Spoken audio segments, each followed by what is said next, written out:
Hello, everybody. My name is Francisca Tirado, and I chose leadership as a practice methods I wanted to highlight and analyze in this discussion.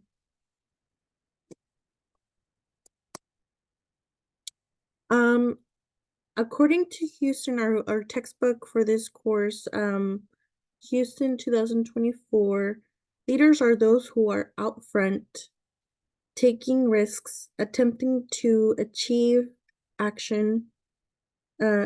shared goals, and inspiring others to action. The book also goes on to clarify that being a leader is not a job title. It is determined by a person's behavior, whether if he or she holds a leadership goal. I like this quote provided by our book. It says, and I'll paraphrase a little bit too. It says, "The manager is the person who brings things about. The one who accomplishes has the responsibility and conducts. A leader is the person who influences and guides direction, opinion, and course of action." This was my sim group. We were in charge of taking care of Mr. Bronston when he had a reaction to a medication that we gave him. Monica was the first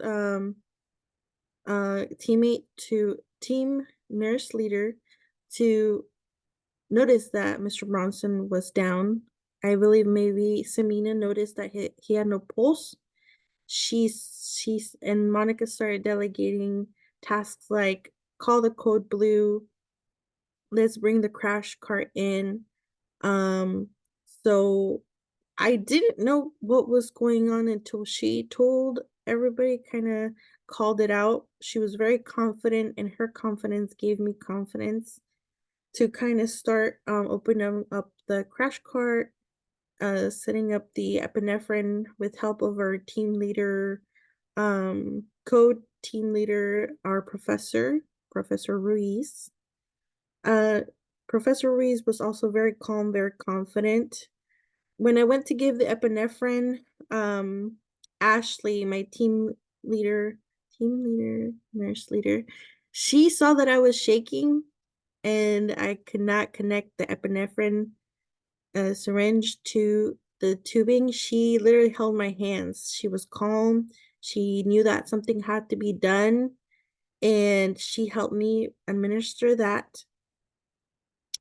The next team leader was Samina. She was so dependable, staying with the patient, kind of letting us know what's going on since she was the closest to the patient. She was ready to do compressions after Monica did her round. I think all of our team was a leader at certain points in the simulation. Now I will discuss the resource tool that I wanted to provide with my presentation. It is informational towards the transformational leadership style. As we know, there's different types of leadership, nursing leadership, or any type of leadership. There's our book highlights the laissez-faire leadership, which is kind of a leadership where um, the leader kind of goes with what everybody's saying or is not very disciplined. Um, and our book goes on to us to explain why it's not beneficial. Another type of leadership is called transactional leadership. For example, let's say someone asks the manager for a day off, and the manager says, "Well, if you do this for me, then you can have the day off." And that's not beneficial because we can't run decisions based on whether someone has something to offer all the time. So when I learned about transformational leadership, it was presented by the book as the best type of leadership because it inspires nurses to be better decision makers.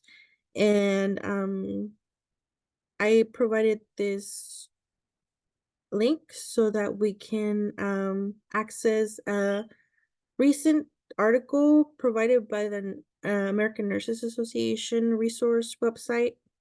It's a whole article about transformation leadership, ways to key traits to use if we want to display this type of leadership, especially as new nurses that we're going to be soon, where we might be the nurse on the floor with the most time, not necessarily like years, but 6 months of experience, and we'll be the ones with highest time on the floor.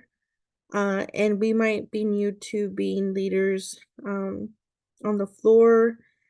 It also goes on to explain that transformational leadership is set by leading by example, approaching tasks, shifts by routine tasks rather than like I have to do this, this, and this, and that kind of checklist style.